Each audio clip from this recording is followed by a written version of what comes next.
notably subdued address to the United Nations General Assembly, a notably nationalistic address in which the president touted the U.S. as the most powerful country in the world, directly confronted China, talked about other key issues as it relates to international relations like Iran, like North Korea, the president making his case in front of this coalition of allies, in some instances, adversaries in the other. Again, rather muted from President Trump here in what is a closely watched speech around the world. I want to bring in Kristen Welker, who's at the United Nations General Assembly, NBC's Carol Lee, MSNBC diplomacy contributor, Ambassador Christopher Hill, former Assistant Secretary of State, MSNBC national security analyst Evelyn Farkas, Shibli Talami, senior fellow in the Sabin Center for Middle East Policy and former advisor to the U.S. missions to the United Nations, and MSNBC senior foreign affairs analyst Brett McGurk, former special presidential envoy to the global coalition to defeat ISIS, some of the smartest analysts and leading contributors around the country. Kristen, let me briefly start with you and your takeaways from what we heard from the president and reaction in the room. It seemed from the reporting that there were some murmurs when the president talked about the U.S. as the most powerful country. He said the future does not belong to globalists, which appears to be an encapsulation of the president's philosophy moving forward as it relates to America first. That's right. This was doubling, tripling down on his America First foreign policy. Some murmurs in the room when he talked about that. As you noted, Hallie, this was a pretty subdued speech. So the reaction from the audience was largely subdued as well, although worth noting that the Venezuelan delegation did have a reaction when the president called for other countries to get tougher on Venezuela.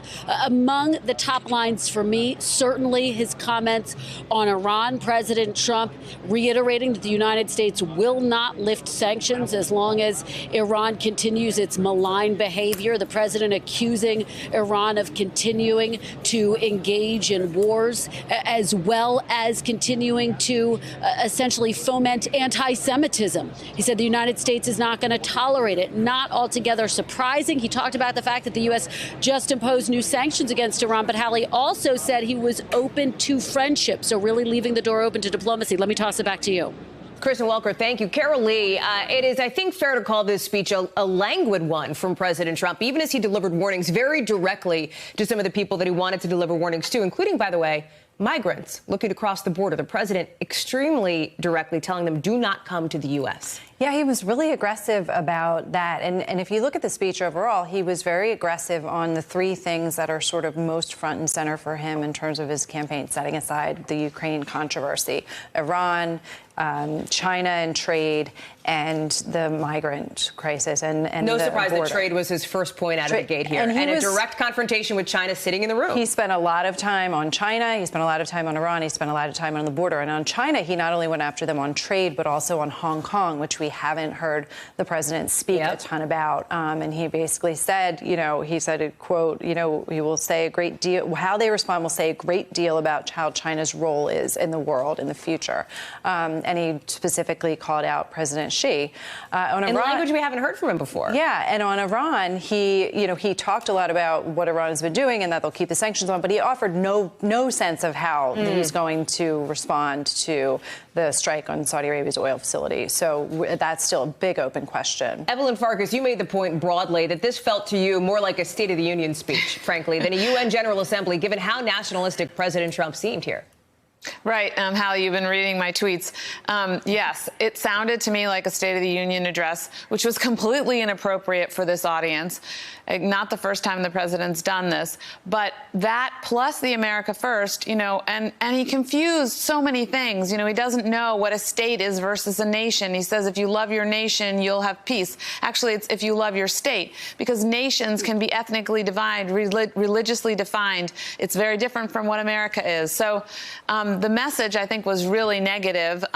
It was either, just like a State of the Union, as I said, or just slamming everyone else and putting America first. Ambassador Hill, I want to get to you and your reaction to what we've heard now, because as all of this is happening, of course, that shadow of Ukraine and that phone call with the Ukrainian leader back in July is still hanging over President Trump.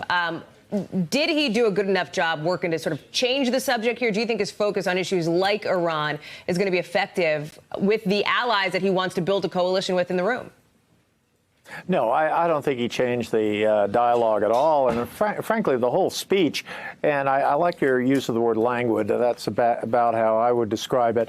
It was almost like one of these statements people have to read who are being captured by, terrorists or something. He just kind of went through it. His eyes were almost weirdly closed as he did it. And I don't think he offered any kind of programmatic way forward.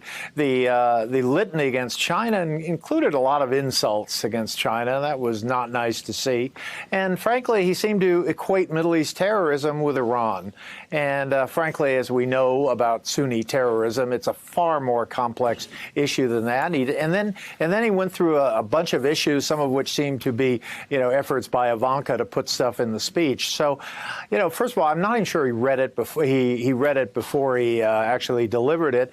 And secondly, I just don't think there's a lot to work there with. And I think the Chinese and others probably just looked at their calendar again and said, OK, 13 more months of this guy. So I really don't think it was a very good use of his time or, frankly, the UN General Assembly's. Let me go to you, Shibli Talhami here, because the president also addressed issues that are of the utmost importance in the Middle East. He didn't talk much about his Mideast peace plan, which I think is notable, given that he has come under some fire for seeming to move away from that. But he did, as the ambassador has noted, and I know that you picked up on, discuss a lot about Iran, keeping the door open to potential diplomacy. But we know the president is not planning to meet and has said he's not planning to meet with the Iranian leader while he's here, although, again, he's not ruling that out either.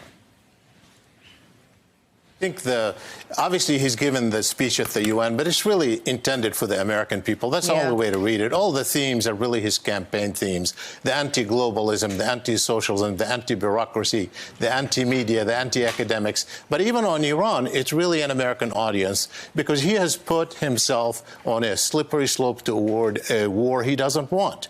And the American people don't want. In fact, I'm about to release a poll that shows over 75% of the American people, including a majority of Republicans, don't want war with Iran, even after the attack on the Saudi oil field, and shows also that he has higher disapproval ratings in his handling of Iran, including among Republicans after that attack. So you have a situation where he's sounding tough on Iran, but obviously holding an olive branch. And I think in the end, given that the Iranians understand him, they're trying to give him what he wants, which is something where he can best Obama, particularly on the nuclear deal, at the same time, a way to avert war. That's where the American public is. I think that's what we should expect in the coming weeks, despite of what he said. To highlight that point, let me remind folks what the president had to say about Iran in the UN General Assembly speech we just listened to. Watch.